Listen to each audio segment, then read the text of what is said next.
Bismillahirrahmanirrahim. Assalamualaikum warahmatullahi wabarakatuh. Selamat siang semuanya. Pada minggu ini, Bu Amina akan menjelaskan salah satu materi pada psikologi sosial tentang interaksi sosial. Bagaimana minggu kemarin kita telah membahas beberapa teori tentang bagaimana itu psikologi sosial hubungannya dengan ilmu-ilmu lain. Bagaimana pula kita berpikiran tentang dunia di luar diri kita atau yang disebut dengan kognisi sosial. Bagaimana ada scam gitu ya, ada prototipe, kemudian ada pikiran-pikiran masyarakat yang memang pikiran masyarakat itu secara sadar harus kita sadari bahwa pikiran itulah yang harus kita jadikan satu bahan sebelum kita melakukan aksi dalam pemberdayaan masyarakat. Bahkan dalam proses-proses pemberdayaan masyarakat, mulai dari mengenal masyarakat, mulai dari asesmen, potensi, masalah ataupun kebutuhan, tidak akan terlepas dari yang namanya kognisi, scam diri kita sebagai seorang pribadi, pikiran-pikiran kita terhadap satu komunitas, pikiran kita terhadap satu masyarakat, pikiran kita terhadap satu golongan tertentu, misalnya itu harus diselesaikan, jangan sampai terjadi juling ya. Kalau dalam minggu kemarin kita bahas itu. Juling dalam psikologi sosial atau dalam pemberdayaan masyarakat itu sangat-sangat perlu dihindari. Kita tidak boleh seperti mata yang juling memandang atau melakukan asumsi yang kurang valid gitu ya, kurang valid ataupun tidak sesuai fakta.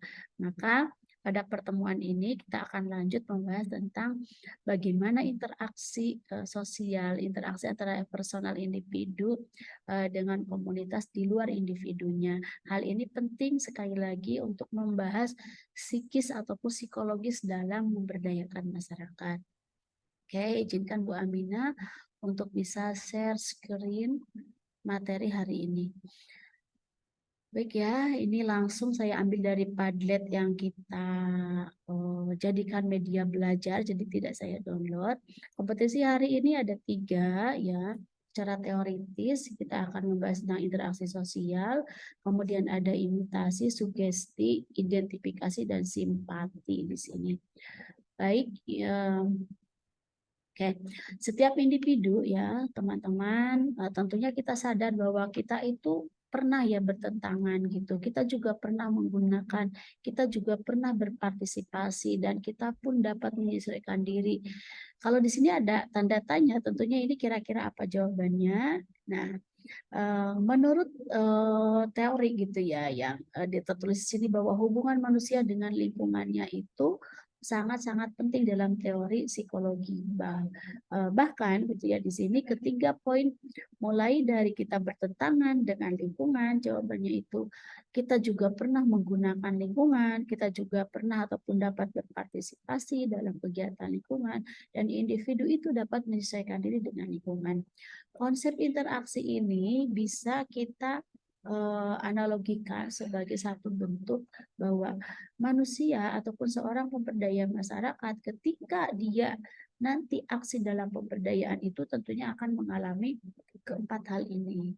Bisa juga salah satunya, bisa juga keempatnya, atau mungkin lebih dari itu, ya sampai ke proses penyesuaian diri. Nah, ketika kita bertentangan dengan lingkungan yang akan kita berdayakan, misalnya bagaimana sih yang harus kita hadapi, kemudian ketika kita menggunakan lingkungan itu untuk menjadi sumber solusi terhadap apa yang terjadi di masyarakat, ketika kita berpartisipasi dalam ikut memberdayakan masyarakat, ketika kita menyesuaikan diri dengan misalnya etika-etika yang ada di masyarakat ketika memberdayakan tersebut. Nah, hal ini penting ada dalam interaksi dalam pemberdayaan masyarakat. Dan pada akhirnya gitu ya ada satu temuan dalam psikologi sosial itu bahwa ada yang dinamakan auto, ada yang dinamakan alo. Kalau auto itu diri sendiri, alo itu orang lain. Plastis itu dibantu. Jadi autoplastis dan aloplastis ini tolong dipahami ya teman-teman. Biasanya ada nih di ujian lisan gitu sekali lagi. Nah, autoplastis ini misalnya nih, karyawan yang bekerja harus menyesuaikan diri dengan aturan.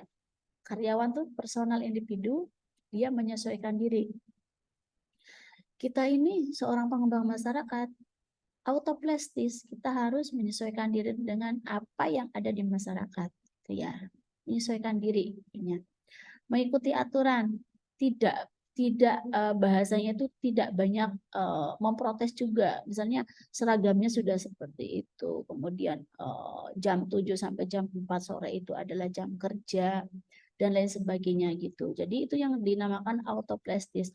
Autoplastis ini keadaan manusia individu kita, terlebih seorang pemberdaya masyarakat yang bisa menyesuaikan diri mengikuti aturan yang ada. Aturan itu biasanya sudah disepakati dan agak baku gitu. Misalnya seragam gitu ya, atau jam belajar masyarakat gitu, ataupun di satu daerah-daerah ada tertentu misalnya ada aturan, misalnya kalau di Indonesia itu kan kalau kita sebagai driver itu kan di sisi kanan ya. Nah, kalau di luar negeri misalnya di sisi kiri misalnya.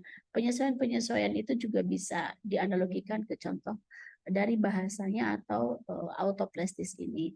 Dan berikutnya ada alloplastis, teman-teman ya. Alloplastis ini seorang dapat merubah lingkungannya agar sesuai dengan keinginan dirinya. Baik itu kita sebagai personal dalam interaksi keseharian kita, ataupun nanti terlebih dalam aksi pemberdayaan masyarakat, alloplastis ini penting. Kita harus punya misi, bisa merubah, bisa bersama-sama masyarakat itu merubah keadaan agar sesuai dengan keinginan diri kita. Dan diri kita ini tentunya keinginannya bukan personal keinginan kita, tapi keinginan yang dianalogikan bahwa itu indikator-indikator dalam pemberdayaan masyarakat. Misalnya merubahnya ke apa dulu, ditemukan masalah apa dulu, kemudian kita ingin mengatasi masalah dengan perubahan-perubahan yang mendasar sesuai dengan keinginan dari tercapainya perubahan itu apa, seperti itu. Jadi kedua hal ini penting, alloplastis dan autoplastis dalam pemberdayaan masyarakat.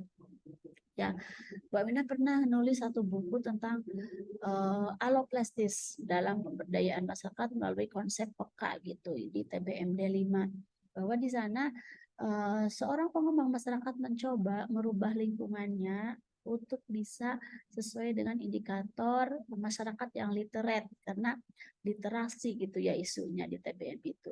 Indikator apa lagi, misalnya kalau kita mau merubah lingkungan sesuai dengan indikator kebijakan kampus inklusif gitu ya. Indikatornya apa dalam Undang-Undang Nomor 8 tahun 2016 misalnya. Kemudian kita ingin merubah. Nah, keinginan ataupun dalam interaksi ini ada dua hal ini penting. Tidak boleh misalnya kita menjadi auto terus, kita menyesuaikan terus, dan kita sangat-sangat membatasi diri untuk bisa alo gitu. Jadi auto dan alo ini keduanya sangat penting dalam pemberdayaan masyarakat. Oke, semoga paham ya Bu Aminah. Lanjut, bahwa manusia itu bisa sebagai subjek dan juga objek itu. Jika hanya sebagai objek itu sangat bahaya. Dia tidak akan hidup lebih tinggi daripada benda-benda mati ya, seperti yang dikatakan Aristoteles itu ya. Kemudian tidak berkembang juga. Kemudian dalam pengembangan masyarakat tergantung kepada orang lain, tergantung pada pemerintah, itu agak bahaya kalau manusia sebagai subjek. Nah, jika manusia sebagai subjek ya, yang tadi sebagai objek, maaf. Jika manusia sebagai subjek, maka ia tidak mungkin bisa hidup bermanfaat gitu ya, atau tidak bisa bergaul dengan manusia lain, karena pergaulan ada jika kita tuh antar sesama itu memberi dan menerima gitu ya. Jadi jika manusia sebagai subjek itu dia mirip-mirip alloplastis gitu dalam pemberdayaan masyarakat, itu dia berdaya, sadar akan potensinya gitu, sadar untuk berkembang, tidak tergantung kepada bantuan pemerintah, tidak tergantung pada program-program pemerintah misalnya. Nah, jelas manusia tidak bisa dipisahkan dari masyarakatnya gitu, sehingga saling membutuhkan gitu. Nah, kaitannya dengan interaksi sosial, bahwa dalam interaksi sosial objek dan subjek itu sebenarnya bisa dikaitkan dengan yang tadi ya, yang auto dan aloprestis. Ini kita sebenarnya sebagai objek gitu ya, yang dapat aturan gitu. Jadi kita akan sangat tergantung dengan aturan. Kalau aturannya berubah, kita pun ikut berubah. Dan itu daya kritisnya agak sedikit gitu. Yang aloprestis kebalikannya gitu ya. Tapi di sini dalam pemberdayaan masyarakat sama sekali ada bahasa subjek. Objek itu sebagai objek itu tidak boleh. Bahkan ketika kita memberdayakan masyarakat, kita tidak boleh mengatakan bahwa masyarakat itu adalah objek kita. Masyarakat adalah subjek. Mereka sebagai pelaku dari pemberdayaan masyarakat itu sendiri. Nah, oleh karena itu, sebagai makhluk hidup ya, kita memiliki dorongan untuk saling membutuhkan, jelas, untuk saling belajar, untuk berinteraksi secara sosial gitu, sehingga ada berbagai macam persepsi tentang orang lain, ada persepsi juga terhadap penampilan misalnya, persepsi terhadap sikapnya, perilakunya yang kemarin kita bahas itu ya, itu yang terjadi sebagai makhluk hidup. Dan hal ini ketika kita terapkan dalam pemberdayaan masyarakat, itu bisa kita pahami bahwa interaksi sosial dalam pemberdayaan masyarakat itu apa. Nah, ini bisa teman-teman isi sebenarnya. Nah, ini menurut satu tokoh ya, Bonner ya, bahwa mengatakan bahwa hubungan dua individu atau lebih gitu. Nah, kita dalam masyarakat tentunya tidak bisalah kita menganggap bahwa individu itu tidak penting gitu ya, karena lebihnya di sini itu tidak terlepas dari person-person yang ada gitu. Jadi suatu hubungan antara dua individu atau lebih di mana perilaku individu yang satu mempengaruhi, mengubah, memperbaiki perilaku individu yang lain dan sebaliknya. Perilaku individu yang satu. Bisa jadi dalam masyarakat itu mereka akan berubah, akan terpengaruh karena ada satu orang, dua orang, ataupun lebih. Saling mempengaruhi, bahkan memperbaiki gitu. Jadi jangan diremehkan, jangan disepelekan. Kondisi-kondisi psikis personal di di masyarakat ini akan mempengaruhi interaksi sosial, akan mempengaruhi mengubah dan memperbaiki kehidupan individu di dalam komunitas itu. Seperti itu. Jadi nggak boleh kita misalnya, lah itu kan masalah individu, kenapa dihubungkan dengan masyarakat? Nah, di dalam masyarakat sekali lagi terdiri dari berbagai macam personal yang itu tentunya akan saling mempengaruhi, mengubah dan memperbaiki seperti itu. Oke, Bu Aminah lanjut faktor-faktor yang mendasari interaksi sosial. Baik teman-teman ya. Yang pertama ada yang dinamakan imitasi. Ya, imitasi di sini misalnya kita meniru baik sikap, penampilan, gaya hidup gitu ya. Tapi meniru di sini ada yang dinamakan kesalahan kolektif gitu. Ada juga yang dinamakan tanpa kritik meniru ini dan ini menghambat kebiasaan berpikir kritis gitu ya.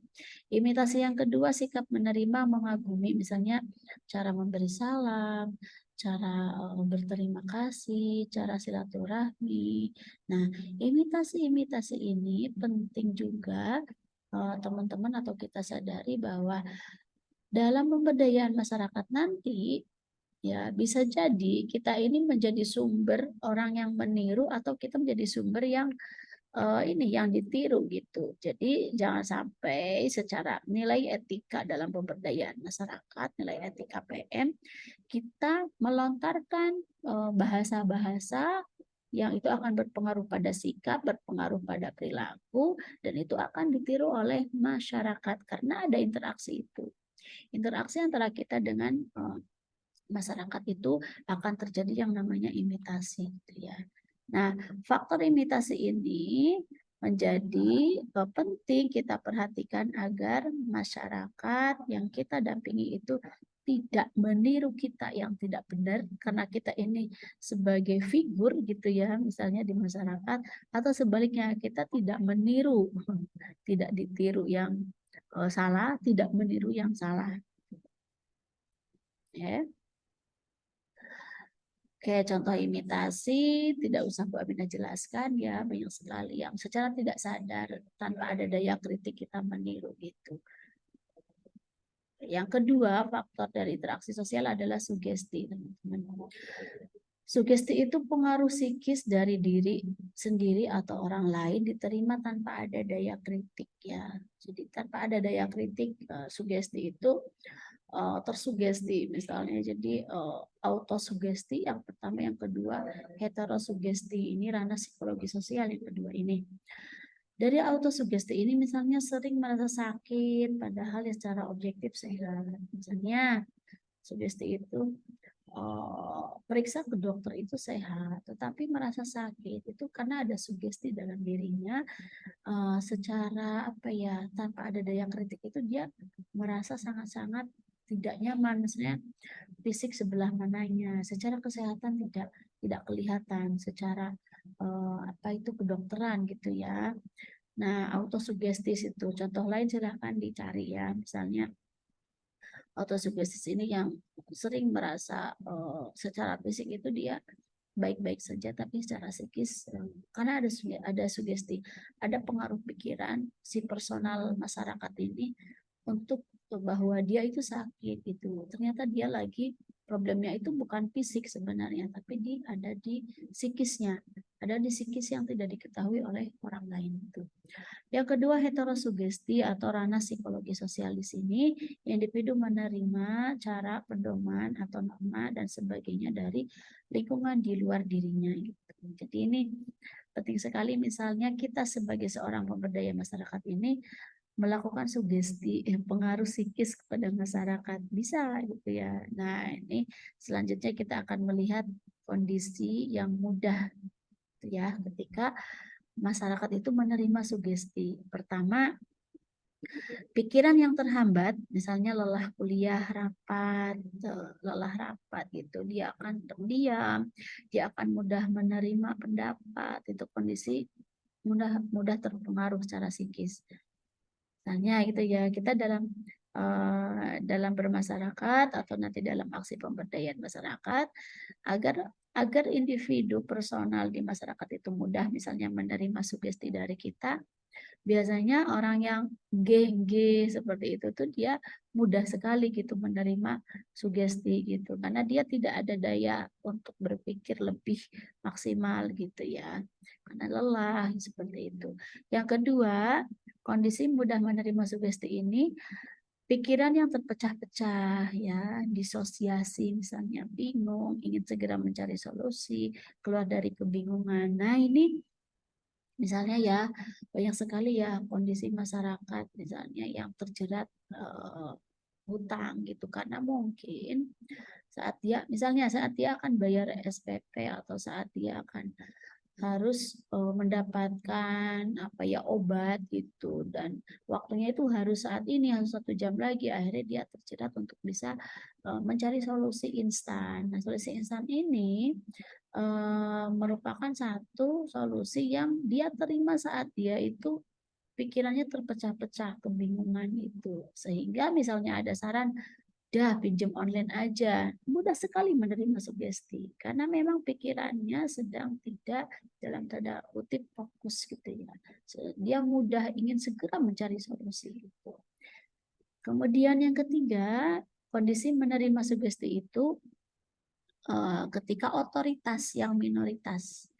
Minoritas itu satu misalnya, tapi dia punya otoritas. Misalnya materinya sama, tapi yang menyampaikan berbeda. Misalnya yang menyampaikan itu misalnya 1.000 santri gitu ya. Itu kan banyak ya. Tetapi ketika disampaikan oleh satu orang yang punya otoritas, walaupun itu sendiri minoritas, kira-kira kita percaya ataupun mudah tersugesti oleh siapa kita di masyarakat. Tentunya kita akan lebih percaya pada misalnya kiainya gitu ya. Bukan berarti santri yang 1.000 itu tidak valid, bukan. Tapi sugesti masyarakat itu akan mudah menerima pikiran ya tersugesti itu jika yang menyampaikan itu otoritas, misalnya perawat dengan dokter.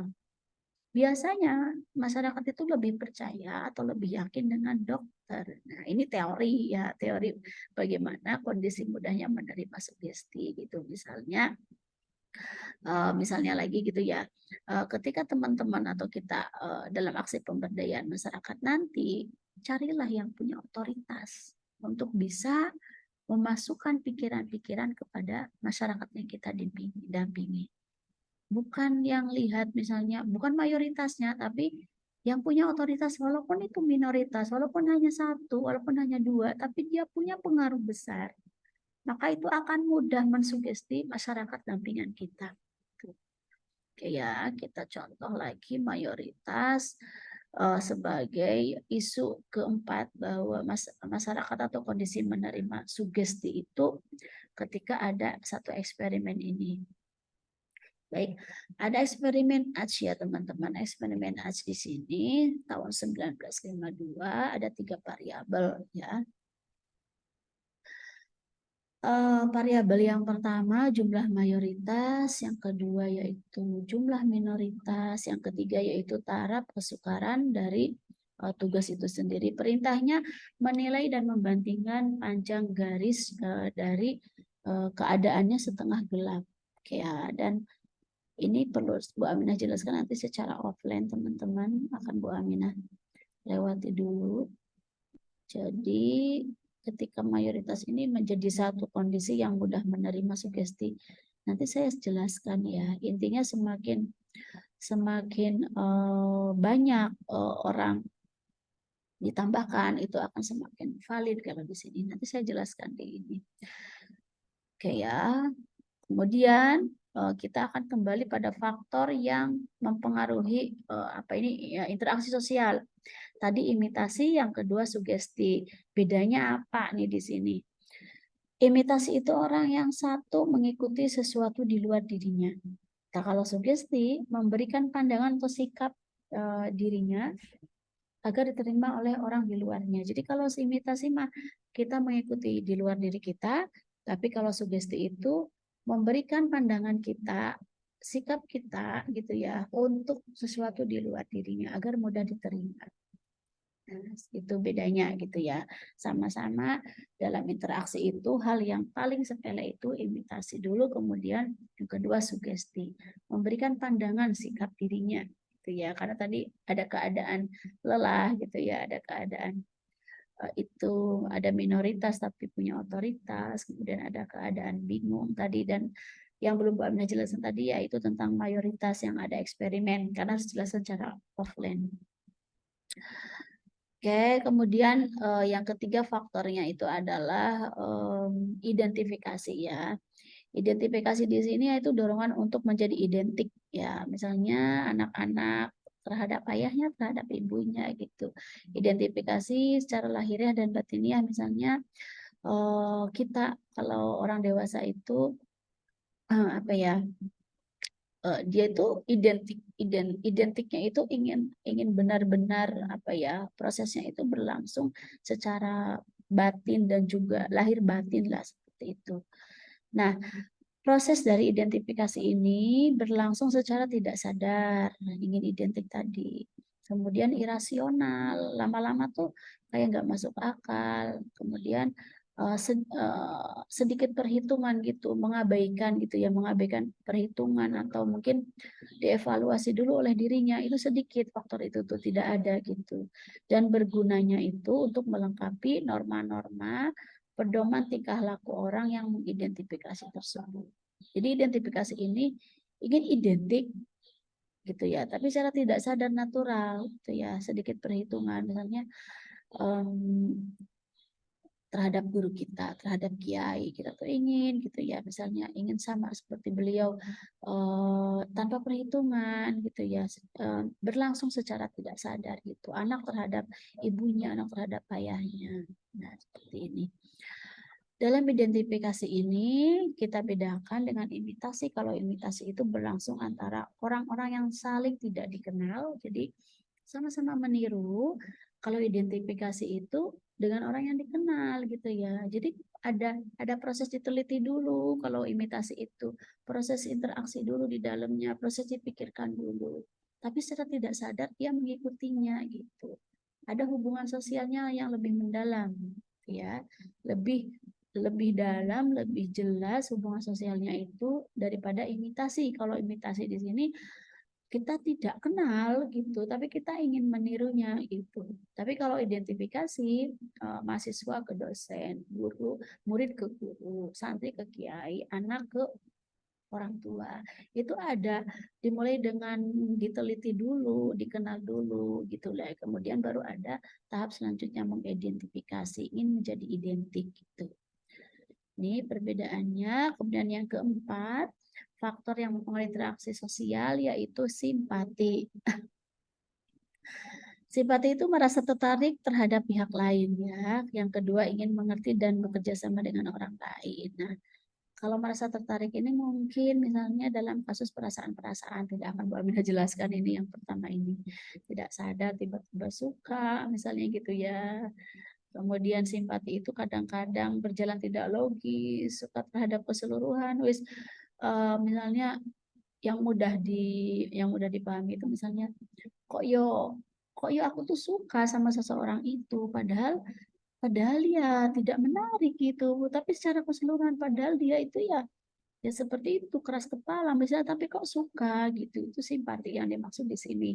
Tapi dalam psikologi sosial tidak akan bahas yang perasaan-perasaan ini, kita akan bahas tentang ini ya. Terdapat saling pengertian dua arah gitu ya, saling bekerja sama dalam simpati dalam pemberdayaan masyarakat ini. Jadi kalau mau terjadi interaksi sosial, yang keempat hal ini harus ada gitu ya, termasuk simpati. Simpati ini makomnya lebih tinggi gitu. Dia ada kesalingan gitu ya, dua arah gitu saling bekerja sama gitu. Nah, simpati di sini dorongan untuk mengerti dan ingin bekerja sama dengan orang lain. Kalau identifikasi tadi dorongan utamanya ingin mengikuti jejaknya saja, ingin mencontoh belajar dari orang yang dianggap ideal. Kalau simpati di sini yang kedua menghendaki hubungan kerjasama dua arah. Tetapi kalau identifikasi hanya menghendaki menjadi yang menghendaki salah satunya saja. Jadi satu ingin menjadi seperti yang lainnya dalam sifat-sifat yang dikagumi misalnya. Yang ketiga, simpati ini bermaksud bekerja sama gitu ya. Tapi kalau identifikasi bermaksud belajar karena hanya satu orang. Itu teman-teman ya bisa dipahami di sini. Nah, simpati gitu ya, imitasi, identifikasi gitu, sugesti. Tapi yang sugesti nanti yang eksperimennya akan Bu Aminah jelaskan secara offline. Oke ya, ini cukup materinya sampai di sini. Teman-teman sekilas saja karena ini saya ringkas-ringkasnya agar secara langsung nanti bisa didiskusikan secara offline ya di pertemuan berikutnya. Terima kasih sekali lagi, mohon maaf ya atas segala hal yang mungkin kurang dimengerti atau kurang jelas. Sekali lagi ini menjadi bahan agar kita bisa berdiskusi lebih lanjut. Terima kasih. Bu Amin akhiri. Wassalamualaikum warahmatullahi wabarakatuh.